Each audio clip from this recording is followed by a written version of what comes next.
kasus atau kejadian yang mengharuskan Pak Munif untuk mengambil sebuah keputusan ya Pak Munif bagaimana cara Pak Munif dapat mengidentifikasi kasus-kasus tersebut itu merupakan dilema etika atau bujukan moral?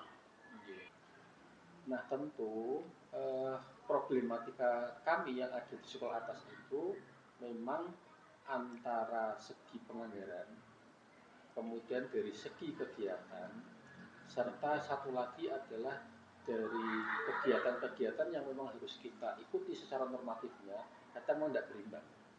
Tidak berimbang itu problematika kita yang ada di sekolah atas. Nah tentu dalam hal ini bahwa kita kita tuh lebih kepada bercenderung ya, punya kecenderungan atau kita lebih berpihak pada pengambilan keputusan dilematika itu adalah keputusan yang memberikan kemanfaatan dari secara luas ya, kepada siswa dan juga kepada sekolah, sehingga tujuan daripada sebuah kegiatan itu tercapai dan terlaksana. Nah, sebagai contoh adalah kegiatan kesiswaan yang berupa kesiswaan latihan tingkat ya Bu ya. Latihan tingkat LT. Latihan tingkat dan juga itu adalah latihan gabungan yang PMR. Latihan PMR. Itu sebetulnya dua-duanya tidak saya lihat di rencana kegiatan RKS ya, tidak ada, betul. Tidak nyambung sebetulnya kata. Betul. Karena kita tidak merencanakan dan saya tidak merencanakan kegiatan di SMP 1 Petung karena saya masuknya di bulan Juli. Tetapi hal seperti ini harus kita ambil mekanisme yang terbaik sehingga tujuan bahwa sekolah itu mengakomodir kebutuhan potensi siswa dan juga bahwa tentu langkah koordinatif di sini itu bisa terkait dengan pihak luar.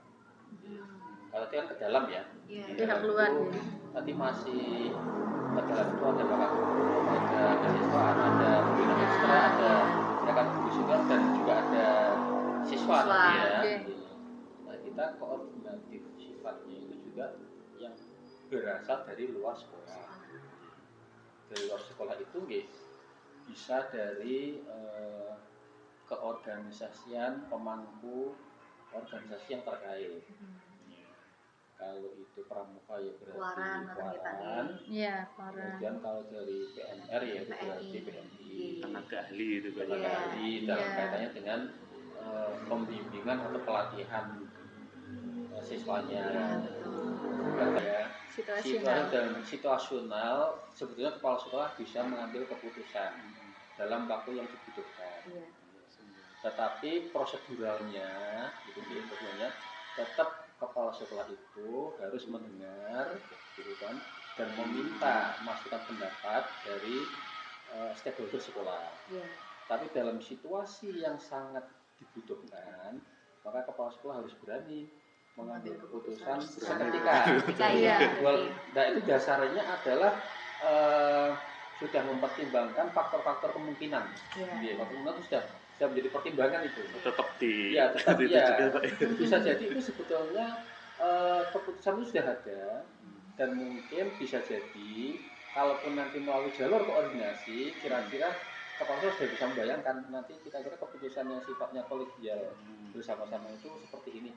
Gini Pak Munif, berdasarkan cerita yang sudah Pak Munif sampaikan ya, sepertinya penuh dengan kebijaksanaan dalam mempertimbangkan nilai-nilai kebajikan yang ada ya Pak Munif ya, karena kan tujuannya kan untuk berpihak pada murid dan untuk kepentingan sekolah ya Pak Munif ya.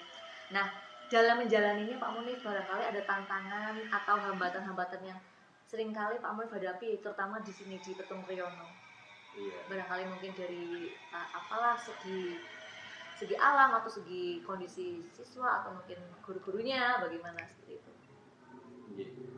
Saya dimanapun itu ada segi-segi plus dan minusnya.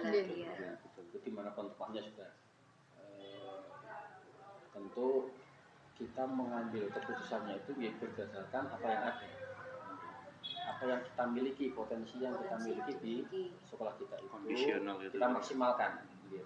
Tentu saya tidak ingin dalam seperti halnya melakukan sesuatu yang prospek resiko kemungkinannya itu sangat sangat kecil ya. Nah kita mungkin kemungkinannya yang bisa kita laksanakan ya yang sesuai dengan kemampuan sekolah kita yang di SMP atau Triyono. Tentu kendala-kendala itu ada, tapi kendala itu tidak usah kita menjadi permasalahan. Ada kendala itu ada, faktor geografis ada, tentu beda sekali apabila panjenengan ada pada sebuah sekolahan yang jarak dari rumah ke sekolah itu 30 km terjangkau gitu ya. Piringan ditempuh. Secara waktu tidak membutuhkan waktu lama, jarak juga tidak terlalu jauh, itu tentu berpengaruh terhadap kebugaran fisik kita. Pengaruh juga ya Pak ya. Kemudian kalau geografi jelas itu ada pengaruhnya. Kemudian pengaruh yang lain itu tetap dimanapun tempatnya, faktor motivasi internal dan eksternal pada setiap sumber daya manusia yang ada tetap ada Pak. Walaupun itu di Petung Triyono, semangat motivasi yang tinggi itu ada ya. Ada juga yang dalam kategori itu standar ya. Tapi kita akan saja dalam artian kalau itu masih standar insya Allah bukan menjadi kendala ya kita. Kemudian ada faktor kontrol. Nah salah satunya itu kegiatan itu menjadi sebuah catatan evaluasi untuk langkah selanjutnya. Karena kita adalah manusia yang tidak jauh dari sempurna, maka refleksi itu kadang muncul setelah kegiatan itu berjalan. Jalan ya Pak ya. Oh iya ya, aduh sayang, aduh kasihan ya gitu. Ada kurang-kurangnya. Kok mepet anggarannya, dia nggak longgar ya. Kok kemudian kita kurang persiapan dari segi latihannya, ya. Propertinya kok kurang lengkap. Itu muncul pada refleksi itu ada. Dia tetap ada kok untuk catatan daripada keputusan yang sudah kita ambil itu kadang menjadi sebuah bagi kita itu ada rasa gelo karena kita tidak memenuhi semua yang dibutuhkan secara baik. Tapi juga kita bisa menjadi sebuah nilai kebanggaan yang tidak bisa kita ukur. Kalau dengan keterbatasan itu menghasilkan satu bentuk kegiatan yang terlaksana dengan baik, itu juga bisa kita menjadi sebuah refleksi yang menjadi nilai kebanggaan tersendiri. Itu ada bahwa untuk memaksimalkan kemampuan siswa itu, maka siswa kehadiran di sekolah itu boleh tidak Pak kalau anak-anak itu selama sampai dengan tanggal 22 tidak mengikuti kegiatan pelajaran terlebih dahulu dalam rangka memaksimalkan. Ini dilema juga sebenarnya dilema. Bagi sekolah-sekolah yang sudah terkondisi kegiatan pendampingan dengan baik dan situasional geografis alamnya itu bisa sampai sore, itu enggak masalah, buat dilema. Di sinilah berarti harus diambil keputusan terbaik karena ini juga menyangkut keluaran. Oke lah, memang itu merugikan siswa, ya sudah diberikan beban pramuka Garuda harus berangkat dan sementara sebagai siswa itu tidak menerima pelajaran dari bapak ibu gurunya, tetapi dari pertimbangan tadi kita ambil keputusan yang paling baik ya, menjaga nama Waran Petung Triyono dan juga ini yang namanya pendidikan itu kan tidak hanya di dalam kelas, pendidikan kedewasaan, keorganisasian dan kemandirian itu juga sebuah nilai yang sangat luar biasa. Maka kami tadi sudah menyepakati dengan Pemuda Pramuka serta rekan-rekan guru, toleransi juga dengan bapak guru yang lain. Maka khusus untuk Pramuka Garuda ini sampai dengan tanggal 22 silahkan untuk tidak mengikuti pelajaran di kelas, full waktunya untuk persiapan keberangkatan di LT Pramuka Garuda. Ini salah satu contoh pengambilan keputusan yang harus kita perbaiki seketika. Kalau memang itu dinilai sangat kita perlukan. Ada tidak pihak mungkin yang seseorang atau pihak-pihak lain yang kira-kira dalam pengambilan keputusan itu mempengaruhi atau sangat membantu Pak Munif? bisa di dalam sekolah ataupun bahkan dari luar sekolah atau dari mana saja, itu barangkali ada seseorang atau beberapa orang yang kira-kira membantu Pak Munif dalam setiap mengambil keputusan seperti itu. Ya tentu ada ya, karena sekolah kan kelembagaan ya. Kelembagaan itu artinya kan ada struktur-struktur yang dibuat, karena sebagai institusi kan ada strukturnya. Nah tentu kami berusaha tentu memfungsikan struktur yang ada dalam rangka pengambilan keputusan di tingkat sekolah itu. Nilai-nilai positif yang bisa diambil dari pengambilan keputusan di sekolah lembaga yang SF Indonesia Ketentuan itu juga memberikan penguatan bagi kepala sekolah mengenai potensi-potensi yang ada, sehingga itu bisa memberikan sebuah penilaian gitu ya kepada sumber daya yang kami miliki. Di antaranya karena keputusan diambil melalui sebuah mekanisme koordinatif, itu sebenarnya menggali juga, memberikan refleksi bagi kita semua gitu, mengenai potensi yang kita miliki, ya daya dukung yang kita miliki, dan juga yang bisa kita maksimalkan ke depannya gitu, dan itu ke depannya bisa memberikan satu bentuk ragam kegiatan yang bisa kita upayakan bareng dengan lebih baik dibandingkan sebelumnya.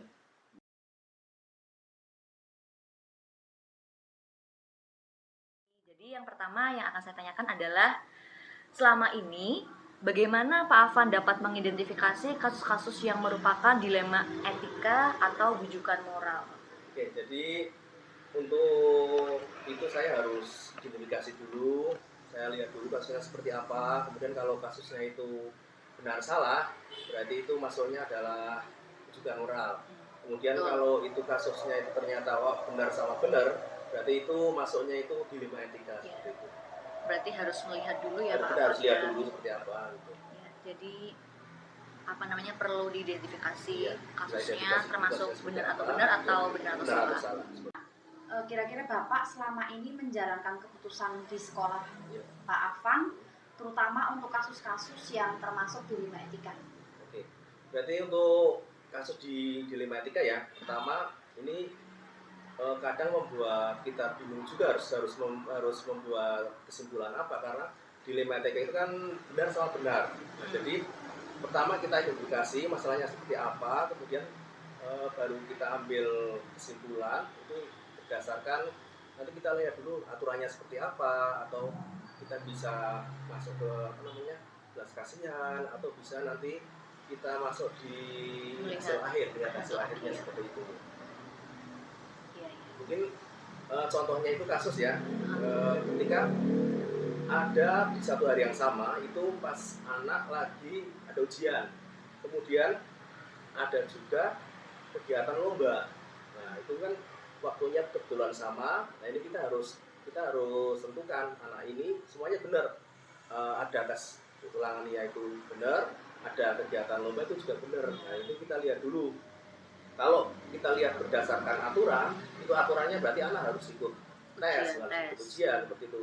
Tapi kalau kita lihat di hasil akhir ini, ketika anak mengikuti lomba itu bisa untuk yang pertama mengubah minat bakatnya siswa, kemudian juga bisa membuat suatu pengalaman anak karena pernah ikut lomba, dan juga mungkin karena di tempat saya itu berbatasan, jadi ketika mau daftar SMP harus ke kota kecamatan kami itu terlalu jauh.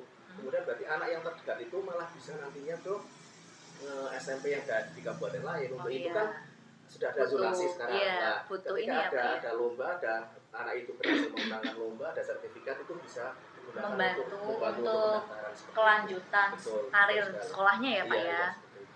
Iya, luar biasa sekali Pak Afan. Jadi memang banyak yang dipertimbangkan ya Pak ya sebelum mengambil keputusan ya Pak ya. Kemudian saya ingin menanyakan lagi, langkah-langkah atau prosedur seperti apa yang biasa Pak Afan lakukan selama ini ketika mengalami beberapa kasus dilema etika? Pertama kita identifikasi dulu ya, ketika itu sudah dilema etika, nanti kita ambil kesimpulan atau keputusan itu berdasarkan Itu tadi prinsip-prinsip tadi. Kita mau main berdasarkan aturan, atau kita main berdasarkan belas kasihan, atau kita lihat nanti hasil akhirnya itu apa, seperti itu. Jadi kita itu pertama kita identifikasi dulu seperti itu. Oke, jadi ada beberapa prosedur ya, nggak cuma asal mengambil keputusan ya. Hal apa yang selama ini Pak Afan anggap efektif dalam Pak Afan mengambil keputusan untuk mengatasi kasus-kasus yang seperti tadi Pak Afan ceritakan Pak, yang paling efektif kira-kira? Kalau yang paling efektif, kalau menurut saya itu kalau kita lihat hasil akhirnya, karena secara geografis tempat mengajar kami itu di daerah pegunungan, kemudian akses jalan, akses transportasi umum tidak ada, berarti anak hanya mengandalkan berangkat jalan kaki atau diantar orang tua seperti itu.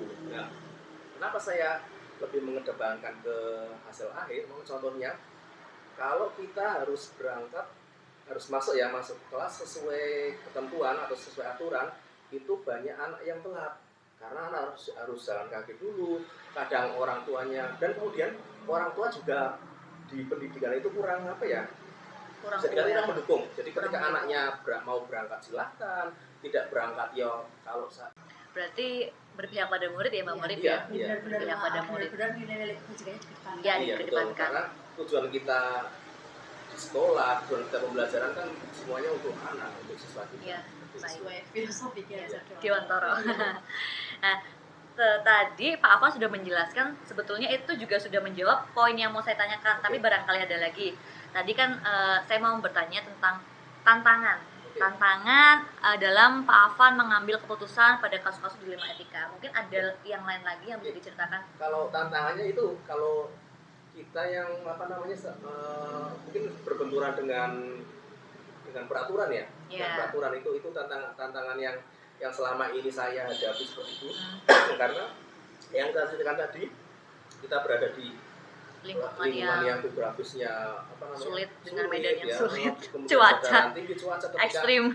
Ketika anak kalau menyelesaikan sebuah kasus dilema etika itu langsung begitu Pak diselesaikan saat itu juga atau mungkin ada jadwal-jadwal tertentu atau prosedur tertentu yang Pak Afan ambil? Kalau jadwal saya rasa tidak ada ya. Jadi sifatnya itu insidentil, mungkin ketika ada kasus, ketika ada masalah. Mungkin saya bisa komunikasikan dulu dengan teman-teman guru gunanya untuk menggali data.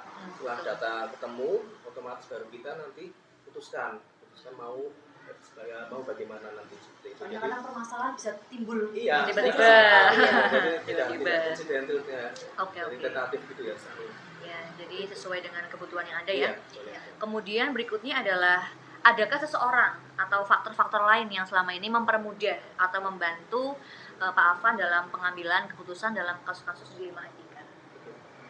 Kalau banyak orang mungkin ya malah ya. Jadi ketika kita banyak menggali data, kita banyak mengumpulkan informasi, jadi nanti untuk pengambilan keputusannya lebih mudah. Kita lebih bisa mencakup banyak orang karena kita ketika kita mempunyai bisa banyak masukan kita akan lebih mudah ya. Seperti kita punya empati yang lebih besar kepada siswa atau kepada masyarakat seperti itu. Jadi harus banyak data, harus banyak teman yang kita cari. Berarti selalu berkolaborasi ya Pak dengan guru dan memanusiakan hubungan mungkin. Iya.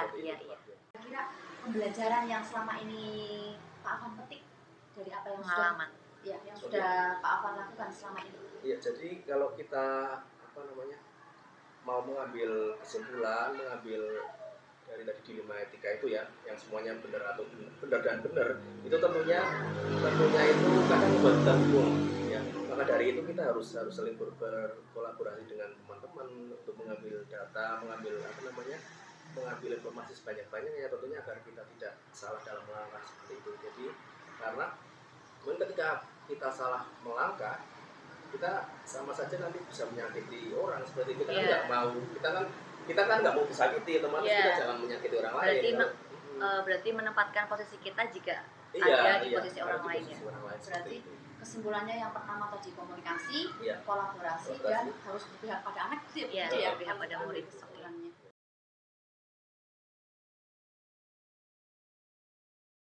Dalam pengelolaan sekolah itu tetap kita melibatkan unsur-unsur stakeholder, kemudian juga ranahnya ada yaitu manajerial, supervisi maupun kewirausahaan, selalu mesti ada atau muncul permasalahan, baik datang dari guru ataupun dari siswa atau dari pihak luar.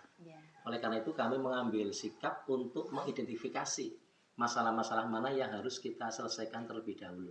Dengan melihat tadi ranah yang harus kita hadapi, yaitu supaya tidak terjadi semacam hal-hal yang justru merugikan sekolah itu sendiri. Kita ambil kemaslahatannya atau kebajikan yang ada. Iya, berarti mementingkan kepentingan sekolah. Oke, dan betul. Banyak orang ya Pak ya. Betul, itu yang diutamakan itu.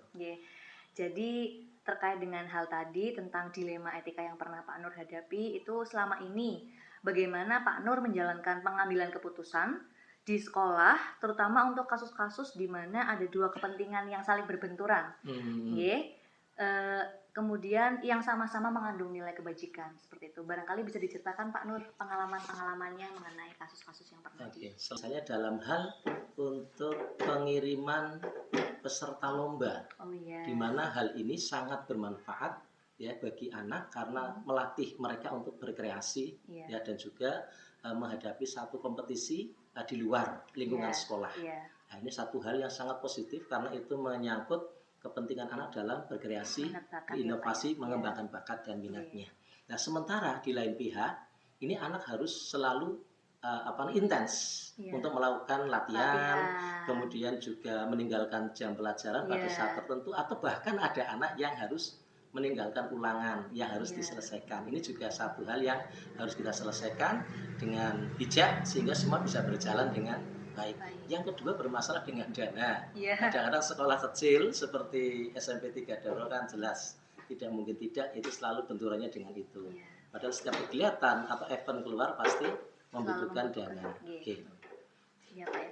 Luar biasa ya, ini kasus yang juga sering kita alami bersama di berbagai sekolah ya Pak ya. Betul. Lalu kemudian langkah-langkah atau prosedur apa yang biasa Pak Nur lakukan selama ini untuk mengatasi kasus-kasus tersebut? Dari permasalahan itu kami biasanya mengundang ya katakanlah yang terkait dengan kepentingan kegiatan tersebut atau penanggung jawab dalam ini kesiswaan, kemudian dari pihak bendahara selaku unsur untuk pembiayaan ya keuangan sekolah ini kita sinkronkan sesuai dengan era PPS yang ada. Jadi kita bisa melihat seberapa jauh kekuatan itu dan seberapa jauh kepentingan untuk bisa mengirimkan itu dengan baik atau layak dari dana yang ada.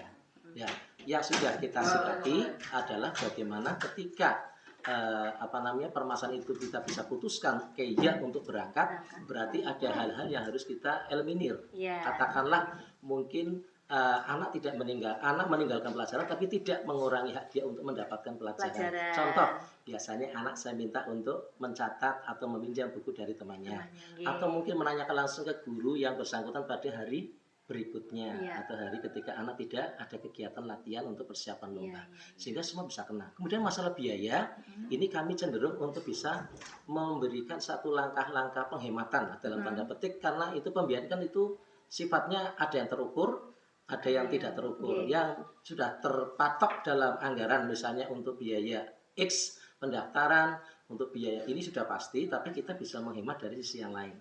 Atau bisa juga menarik sumber dari yang lain ya. Kebetulan kita punya sumber dari kegiatan infak tiap hari Jumat yang itu bisa juga dialokasikan karena memang sudah seizin orang tua bahwa kegiatan infak itu adalah untuk kepentingan anak. Berpihak pada murid ya Pak Nur ya. Betul itu Mbak. Jadi kemaslahatannya ke murid. Luar biasa Pak Nur ini ya. Kemudian berdasarkan hal yang tadi Pak Nur sudah ceritakan, menurut Pak Nur hal-hal apa saja yang selama ini dianggap efektif dalam pengambilan keputusan pada kasus-kasus dilema etika tadi, yang selama ini sudah efektif berjalan? Yang sudah efektif yang kami lakukan ya tentunya tadi adanya musyawarah kolaborasi dengan pihak terkait ya, dalam hal ini mungkin guru sebagai penanggung jawab kegiatan, kemudian anak-anak yang harus kita berikan pengertian. Kemudian dalam menyelesaikan kasus itu juga pasti kan ada kendala ya Pak? Kendala atau tantangan seperti itu dalam Pak Nur mengambil keputusan. Kira-kira ada nggak Pak yang bisa diceritakan?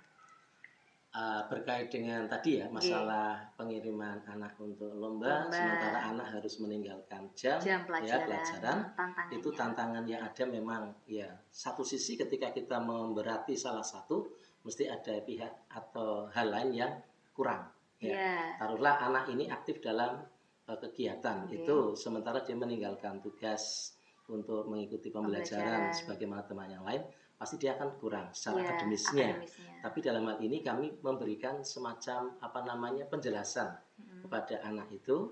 Ya biasanya anak-anak yang mau lomba itu kita berikan motivasi, semangat, kemudian juga senantiasa untuk menyesuaikan karena ini berkait dengan tugas kalian di akademis dan juga kegiatan kalian untuk membawa nama harum sekolah di non akademis misalnya begitu, sehingga ada balance di situ. Jadi ke anak kita berikan motivasi dan penguatan, sementara di ranah akademisnya anak juga harus bisa menyesuaikan untuk mengikuti pembelajaran meskipun tidak tatap muka begitu. Padahal 2 tahun kita sudah lost learning juga, mereka sudah terbiasa juga seperti itu. Secara kegiatan langsung full ya Pak ya. Full dan nggak apa-apa.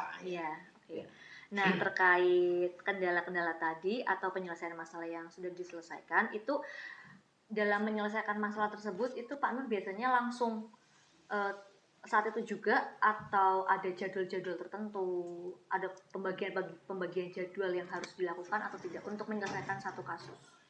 Kalau kasusnya itu memang berantai ya memang kita harus step by step Mbak. Tapi kalau kasusnya itu hanya satu poin katakanlah sesederhana itu ya kita selesaikan saat itu juga. Tapi tidak meninggalkan kolaboratif dengan unsur-unsur yang terkait sehingga semua bisa memahami. Gitu. Berarti tergantung bagaimana kita harus menyikapi ya Pak ya. Betul, ada yang bisa itu. Langsung selesai, ada yang memang harus kita step-stepkan dulu ya. Luar biasa nih Pak Nur ya. Tadi sebetulnya Pak Nur sudah menjelaskan tentang kolaborasi dengan berbagai pihak yang terkait. Nah ini barangkali ada lagi yang bisa diceritakan mengenai faktor-faktor atau adakah seseorang atau beberapa orang yang selama ini mempermudah atau membantu Pak Nur dalam pengambilan keputusan? Sangat banyak.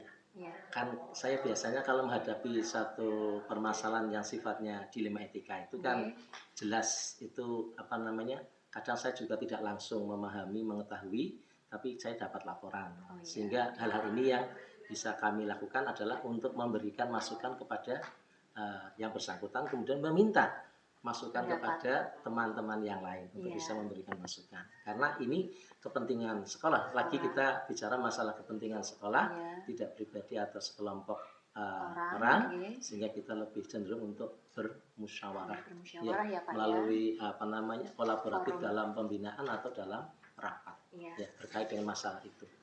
Dan banyak Bu yang membantu, sangat banyak. Berarti semuanya saling berkolaborasi ya Pak ya? Kolaborasi betul Mbak. Nah, dari semua hal yang telah disampaikan oleh Pak Nur, pembelajaran apa yang bisa didapatkan atau bisa kita petik bersama ya dari pengalaman sebagai kepala sekolah dalam mengambil keputusan dilema etika? Kita bisa banyak belajar juga ya kesimpulannya. Artinya untuk menyelesaikan permasalahan yang bercirikan dilema etika itu memang satu, kita butuh kolaboratif.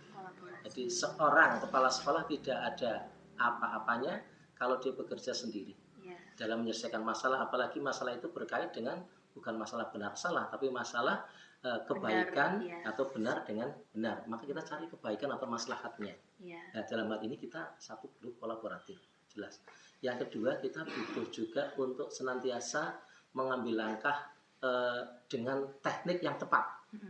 Kita tidak langsung memvonis atau memberikan satu keputusan, sementara kita tidak mengkaji dulu. Jadi kajian itu penting.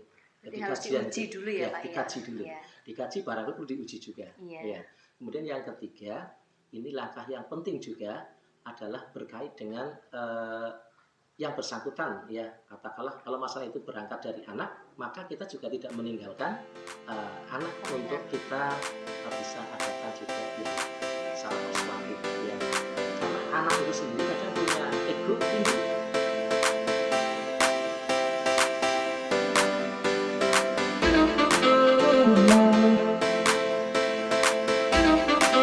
Thank you.